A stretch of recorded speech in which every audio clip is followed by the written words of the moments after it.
Hi, Yuvan Sri views YouTube சேனலிலிருந்து யுவன் ஸ்ரீ.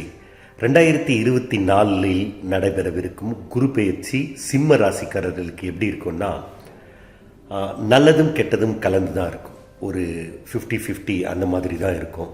காரணம் என்னென்னா, உங்கள் ராசிக்கு 10ஆம் இடத்துல குரு வராரு. ரிஷபராசி உங்களுக்கு 10ஆம் இடம். சிம்ம ராசிக்கு 2ஆம் இடமான கன்னி ராசியை குரு தன்னுடைய 5ஆம் பார்வையாக பார்க்குறாரு. அதனால் குடும்பம் சிறப்பாக இருக்கும். தன்னுடைய 7ஆம் பார்வையாக குரு உங்கள் ராசிக்கு 4ஆம் இடமான விருச்சிக ராசியை பார்ப்பார். அதனால் வண்டி வாகனம் வாங்கிறது, அது சம்பந்தமான செலவுகள், வீடு கட்டுறது, வீடு வாங்கிறது, அது சம்பந்தமான செலவுகள் அதெல்லாம் ஏற்படும்.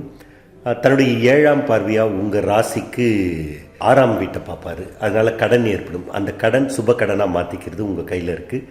ஆக மொத்தத்தில் குரு பெயர்ச்சி நன்மையும் தீமையும் கலந்தே இருக்கும். நன்றி, வணக்கம்.